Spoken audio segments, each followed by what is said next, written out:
I'm only doing it because it is who I am. That's how I played the game. That was my mentality. If you don't want to play that way, don't play that way. Break.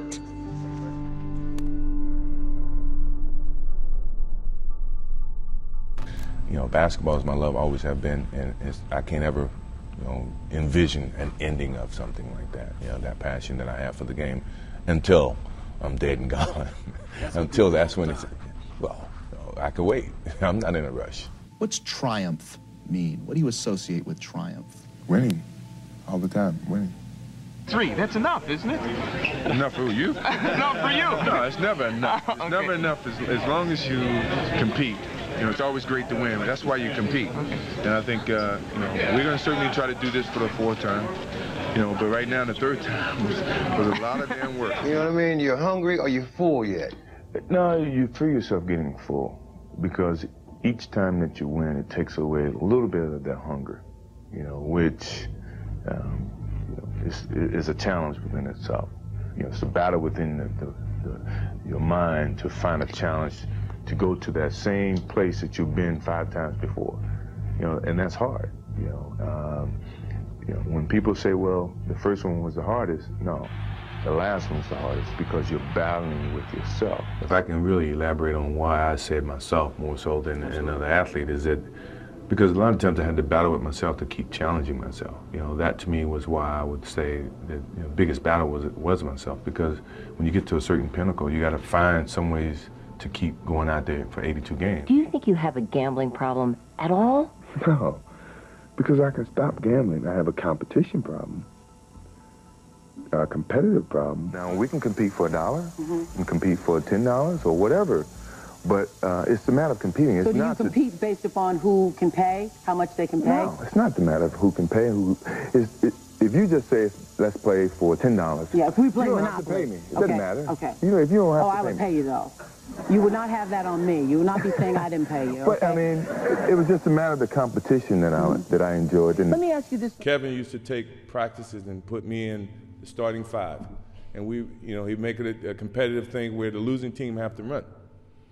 So now I'm on the winning team, and halfway in the game, halfway in the situation, he would switch me to the losing team. So I take that as a competitive thing by you trying to test me. And by 9 times out of 10, the second team would come back and win no matter what he did. And you still want to do that as a pro when you leave basketball? Yeah, I do. A lot of people say I couldn't do it, which is more energy for me to try to do it. It just drives me. When people say I can't do anything, that means I'm gonna certainly try to achieve it even harder. My competitive drive is far greater than anyone else that I've met. I think that I thrive on that. I think that's my biggest motivation in life, is to compete, find different competitions in certain things in life and try to overcome that, be it positive or negative. But I have yet to meet someone who is as competitive as me, and I just feel that much confident about my competitive drive. I just think that I have the habits of working hard. I always been taught that to reach a goal that in life that you want, you have to work hard to get to it. And so far, I just, have that in mind. Determination, what your motives are, what your ambitions were from the beginning. It's been a lot of soul searching in terms of it's easy to sit back and say, well, I've given my best. I'm tired. Somebody else got to do it or whatever. I didn't take that approach. I thought positively and said, whatever I could do, every little inch of energy that I have, I'm going to try to provide for this team. I mean, if you give up, then they give up. So I didn't want to give up. No matter how sick I was, or how tired I was, or how, low on energy I was, I felt an obligation, to my team, to the city of Chicago, to go out and give that extra effort so that we could be here for the 5th championship.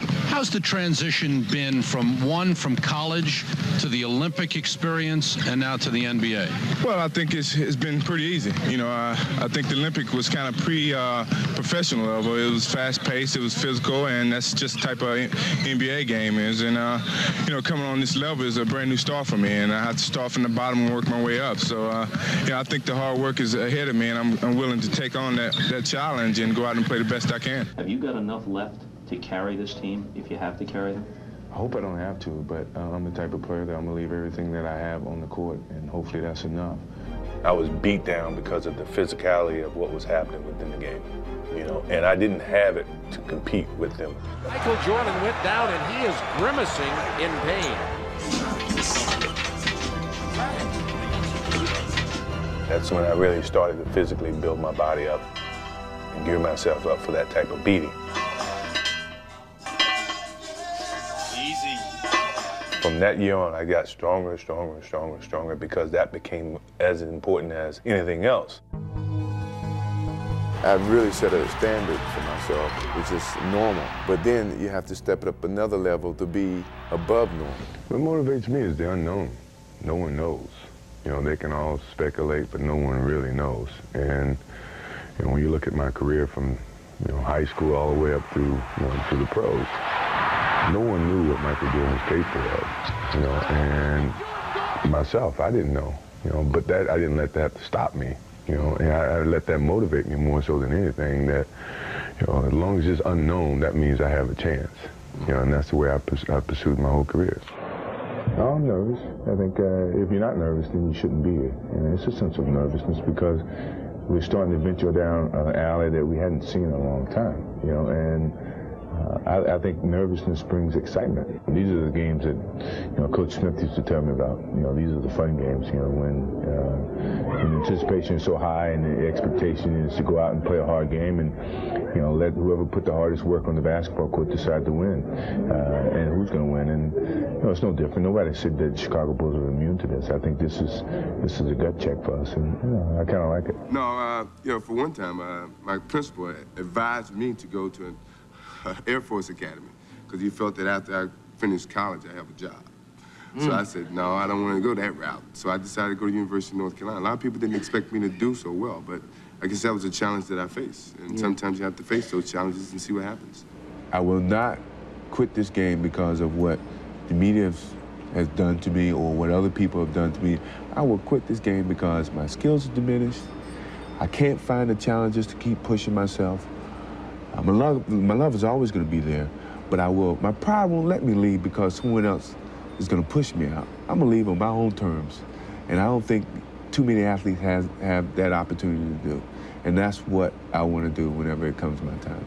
Well, I just tried to. They made me work on the offense as well as on the defensive end, and it's always great to go against some challenges like that and just see how you stack up against some of the best two guards in the league. And I think when our team winning has really put some pressure on them because they hadn't really had the help that I've had on the offensive end as well as the defensive end. So I'm happy with the way I played against both of those guys. I mean, that's just one game, and I'm pretty sure they was as excited as I was to compete against. 3 years of playing some solid basketball. Scottie Pippen and I have played basketball for almost 12 straight months, and now it took its toll on us. But we had so much desire and determination to get to this point that we were not going to give up. At least if we were going to go down, we were going to go down fighting with every energy that we had. We're going to put it on the basketball court. It was tough. It was tough in the sense that I was more competitive than I ever was because I wanted to win more than I ever did.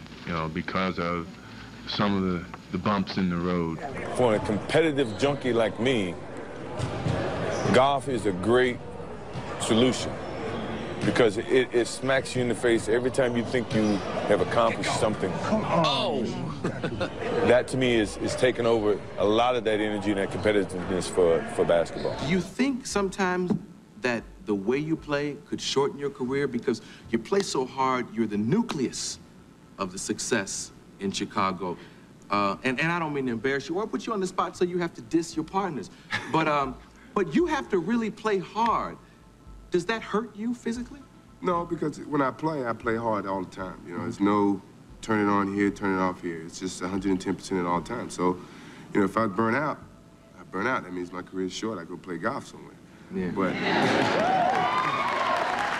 just never, in my whole life, I've never paced myself. It's all just go out and do your best. And a lot of people worry about me burning out.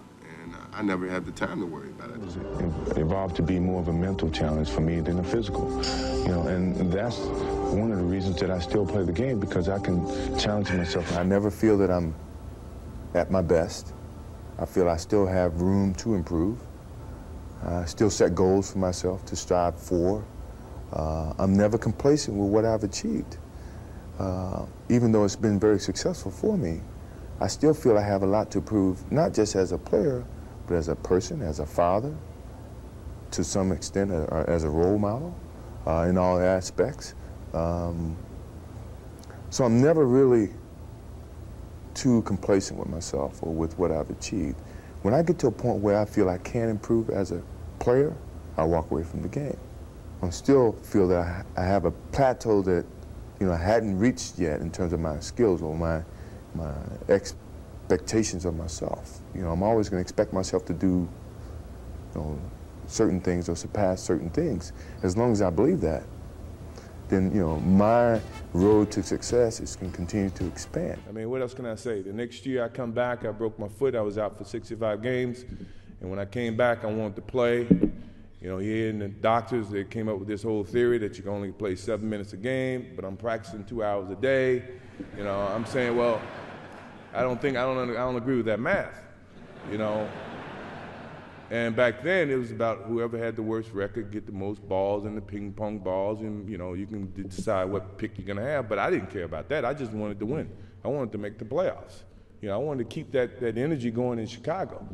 So I had to go in his office and sit down with him. And I said, Jerry, I feel like I shouldn't play more than 14 minutes. I'm practicing 2 hours.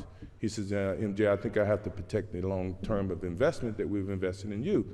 And I said, Jerry, I really think I should be able to play. He said, let me ask you this. He said, if you had a headache, and at that time it was about 10% chance that I can re-injure my ankle or my foot. He says, if you have a headache and you got 10 tablets and one of them is coated with cyanide, would you take the Tylenol? And I looked at him, I said, how bad is the headache? Depending on how bad the headache.